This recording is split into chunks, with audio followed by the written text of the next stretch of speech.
மனோஜ் பாண்டியனை நாடாளுமன்ற உறுப்பினராக்கியவர் புரட்சி தலைவி அம்மா. அவருடைய தந்தையாரை சபாநாயகராக்கி அழகு பார்த்தவர் புரட்சி தலைவர் எம்ஜிஆர் அவர்கள்.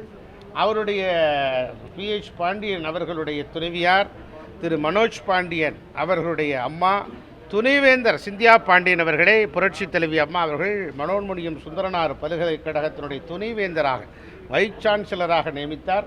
தூத்துக்குடி நாடாளுமன்ற வேட்பாளராக நிறுத்தினார். அதேபோல் மீண்டும் PH பாண்டியன் அவர்களை நாடாளுமன்ற வேட்பாளராக அறிவித்து வெற்றியும் பெற்றார். இப்படி தொடர்ந்து அந்த குடும்பத்துக்கு நிறைய வாய்ப்புகள், அரசு வழக்கறிஞராக அவருடைய உடன் பிறந்த சகோதரர்களுக்கு அண்ணா திராவிட முன்னேற்றக் கழகம் இந்த வாய்ப்பை வழங்கியது. திரு மனோஜ் பாண்டியன் அவர்கள் ராஜ்யசபா உறுப்பினராக்கினார். சட்டமன்ற உறுப்பினராக அம்மாவுடைய வாய்ப்பிலே 2001 திகழ்ந்தார். மீண்டும் 2016 13 அந்த காலகட்டங்களில் எங்கள் எடப்பாடியார் தான் அவரை நாடாளுமன்ற வேட்பாளர் கடத்திலே திருநெல்வேலியிலே நிறுத்தினார். வெற்றி வாய்ப்பை இழந்தார். மீண்டும் சட்டமன்ற தொகுதியிலே அவருக்கு வழங்கப்பட்டு வெற்றியும் பெற்றார். இது யாரால் வந்தது? எந்த இயக்கத்தால் வந்தது?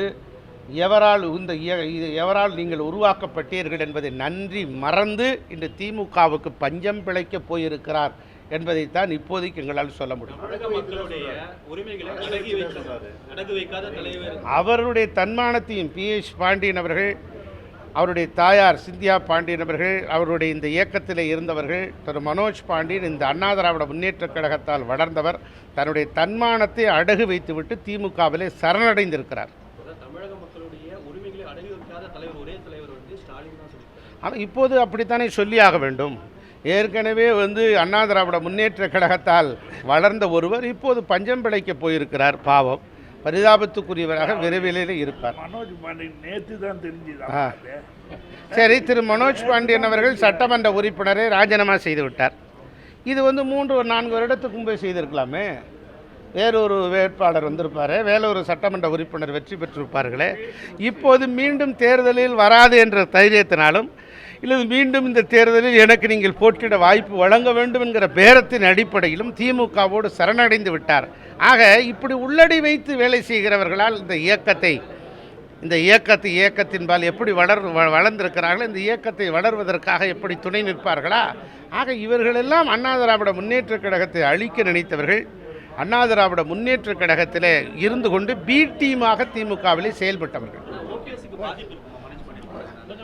அது அவர்கிட்ட தான் கேட்கணும். அவர் ஏற்கனவே பாதிக்கப்பட்டு தான் இருக்காரு. தவிர்க்க முடியாத தம்ப்நெயில்ஸ், கலக்கலான கண்டென்ட்ஸ், சினிமாவும் சீரியஸ் பிரச்சனைகளும், பல வருடங்கள் இடைவெளி கலகலப்பும் கைகலப்பும்.